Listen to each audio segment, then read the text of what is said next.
दर वाढले पण फायदा शेतकऱ्यांना होणार का? साखर आयातीवरून राजू शेट्टी आक्रमक. गोदामांची प्रत्यक्ष तपासणी करा.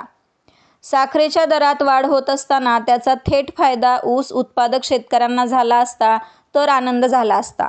मात्र साखरेच्या उपलब्ध साठ्याबाबत सरकारच्या आकडेवारीत विसंगती असल्याचा आरोप स्वाभिमानी शेतकरी संघटनेचे नेते राजू शेट्टी यांनी केला.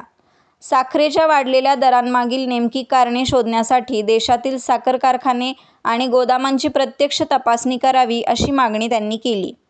साखरेच्या दरवाढीच्या पार्श्वभूमीवर शेट्टी यांनी केंद्र सरकारच्या साखर धोरणावर प्रश्न उपस्थित केले. दर महिन्याला देशांतर्गत बाजारासाठी सुमारे 22 लाख टन साखरेचा कोटा उपलब्ध करून दिला जात असताना सरकारच्या आकडेवारीनुसार 45 ते 48 लाख टन साखरेच्या साठ्याचा हिशेब स्पष्ट होत नसल्याचा दावा त्यांनी केला.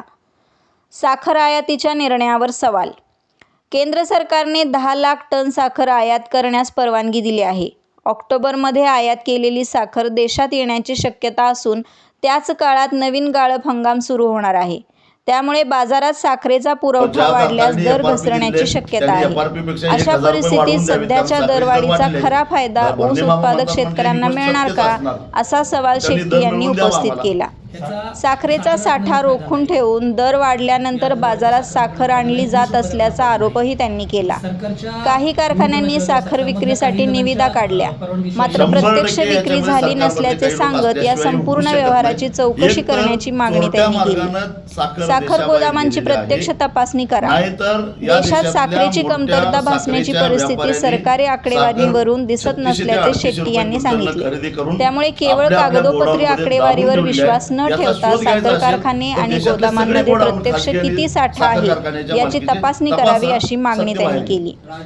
तसेच साखर निर्यातीवर निर्बंध असताना चोरट्या मार्गाने साखर बांगलादेश किंवा पाकिस्तानमध्ये गेली आहे का याचाही तपास करण्याची मागणी त्यांनी केली. साखरेच्या वाढलेल्या दरामुळे ग्राहकांच्या खिशावर अतिरिक्त भार पडत असेल तर त्याची जबाबदारी निश्चित झाली पाहिजे, असेही शेट्टी म्हणाले. इथेनॉलमुळे साखरेचा तुटवडा नाही. इथेनॉल निर्मितीकडे साखर वळल्यामुळे देशात साखरेचा तुटवडा निर्माण झाल्याचे म्हणणे योग्य नसल्याचे शेट्टी यांनी स्पष्ट केले. केंद्र सरकारच्या धोरणानुसार साखर उद्योगाने इथेनॉल निर्मितीसाठी मोठी गुंतवणूक केली आहे. त्यामुळे या धोरणातून निर्माण होणाऱ्या परिस्थितीची जबाबदारी सरकारने स्वीकारली पाहिजे, अशी भूमिका त्यांनी मांडली. पुढील वर्षी देशात सुमारे 300 लाख टन साखर उत्पादन होण्याचा अंदाज व्यक्त करत साखरेची उपलब्धता आणि बाजारातील दर यासाठी सरकारने दीर्घकालीन नियोजन करावे अशी मागणी त्यांनी केली. FRP साठी सरकारने पुढाकार घ्यावा. ऊस उत्पादक शेतकऱ्यांना FRP ची रक्कम वेळेत मिळण्यासाठी सरकारने ठोस पावले उचलावी. सहकार मंत्री बाळासाहेब पाटील यांनी या प्रश्नाकडे गांभीर्याने लक्ष द्यावे अशी मागणी शेट्टी यांनी केली. शेतकऱ्यांच्या प्रश्नांवर सरकारने ठोस भूमिका घेतली नाही तर आंदोलन अधिक तीव्र करण्याचा इशाराही त्यांनी दिला. ज्या कारखान्यांनी FRP दिले त्यांनी FRP पेक्षा 1000 रुपये वाढवून द्यावेत, कारण साखरेचे दर वाढलेले आहेत. भरणे मामा म्हणतात म्हणजे ही गोष्ट सत्यच असणार. त्यांनी दर मिळवून द्यावा आम्हाला. 100% याच्यामध्ये सरकारमधले काही लोक असल्याशिवाय होऊ शकत नाही. एक तर चोरट्या मार्गाने साखर देशाबाहेर गेलेली आहे, नाहीतर या देशातल्या मोठ्या साखरेच्या व्यापाऱ्यांनी साखर 3600 ते 3800 रुपये क्विंटलनं खरेदी करून आपल्या आपल्या गोडाऊनमध्ये दाबून ठेवलेली आहे. याचा शोध घ्यायचा असेल तर देशातले सगळे गोडाऊन खाजगी आणि साखर कारखान्याच्या मालकीचे तपासा, सत्य बाहेर येईल. नाही, व्यापाऱ्यांची नावं अजून मी काढतोय सगळी. कोण कोण गेल्या 6 महिन्यामध्ये किती ट्रेडिंग केलंय याची डिटेल माहिती आल्यानंतर ते सुद्धा घेऊन मी पत्रकारांच्या समोर येईन. नाही, आमची मागणी आहे. मी तर देशाच्या गृहमंत्र्यांना, देशाच्या पंतप्रधानांना, अन्न नागरी पुरवठा मंत्र्यांना पत्र लिहून सांगितलेलं आहे की हे तपासा, गोडाऊन तपासा. आणि हे त्यांच्या हातनं होणार नसेल तर मग आम्ही गोडाऊनमध्ये जाऊ. खरं तर आम्हाला तो अधिकार नाही, पण सरकार आपला अधिकार गाजवणार नसेल तर आम्ही दाखवायला तयार आहोत ना. नाहीतर सरकारनं आम्हाला 15 दिवस अधिकार द्यावेत गोडाऊन तपासायचे. साखर साठवून ठेवलेली किती आहे हे बाहेर काढायला तयार आहोत आम्ही.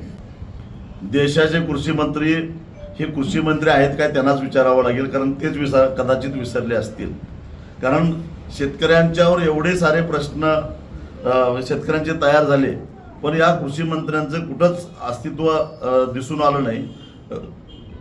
कांद्याचे दर पडले, कृषी मंत्र्यांचं काहीच तिथं अस्तित्व दिसलं नाही. सोयाबीनचे दर पडले किंवा सोयाबीन हमी भावापेक्षा कमी किमतीनं शेतकऱ्याला विकायची पाळी आली, कृषी मंत्र्यांच्याकडची काहीच भूमिका दिसली नाही. आता ऊस उत्पादक शेतकरी म्हणजे त्याला डोळ्यासमोर दिसतंय आपल्या ऊसापासून तयार झालेली साखर 60 रुपये किलोनं विकली जाते कारखान्याकडून, पण तरी सुद्धा त्याचा दराच्या रूपानं फायदा होत नसेल तर मग देशाचे कृषी मंत्री काय करतात हा मला सुद्धा प्रश्न पडलेला आहे. की महाराष्ट्र सरकारचा यात फारसा सहभाग नाही, पण महाराष्ट्र सरकार विशेषतः महाराष्ट्राचे मुख्यमंत्री जिल्हाधिकाऱ्यांना आदेश देऊन साखर कारखान्याकडे असणारे किंवा खाजगी व्यापाऱ्याकडे असणारे साखरेचे गोडाऊन तपासून खरोखरच त्यांनी खरेदी केलेली साखर मार्केटमध्ये, कारण केंद्र सरकारनं स्टॉक लिमिट कमी केलेलं आहे, त्यामुळं त्यांच्या लिमिटपेक्षा जास्त स्टॉक त्यांच्याकडे साखरेचा आहे का हे तपासू शकलं असतं. रिकव्हरी मारलेली जी साखर आहे ती अजूनही कारखान्यामध्ये पडून आहे आणि तो एक प्रकारे काळा पैसाच आहे, कारण त्याला काय पावती नाही, चिठ्ठी नाही, चपाटी नाही. ती साखर थेट बाजारात आली तर मिळणारा सगळ्याच्या सगळा थेट पैसा हा रिकव्हरी चोरणाऱ्या साखर कारखानदारांच्या खिशात जाणार आहे. हे तपासायची जबाबदारी कुणाची? महाराष्ट्र सरकारची आहे. हे तरी करायला पाहिजे होतं सरकारनं. यावर्षी सुरुवातीला वाटलेलं होतं की ऊसाचं उत्पादन घटेल, पण तशी काही परिस्थिती फारशी दिसत नाही आहे. पाऊस पडला, थोडा थोडा पडला, पावसानं अशी ओढ अशी दिली नाही. मराठवाड्याचा अपवाद वगळता आणि पश्चिम विदर्भाचा, तर ऊस पट्ट्यामध्ये पावसानं अशी फारशी ओढ दिलेली नाही.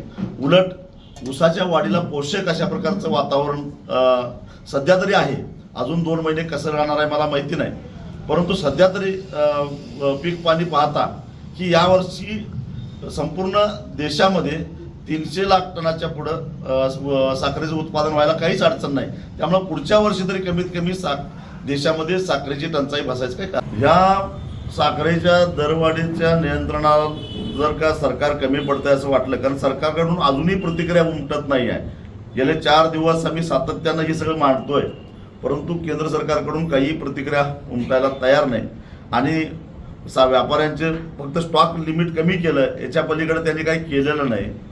तर ते जर का गोडाऊन तपासणार नसतील तर वेळ प्रसंगी कायदा हातात घेऊन आम्हालाच ते काम करावं लागेल.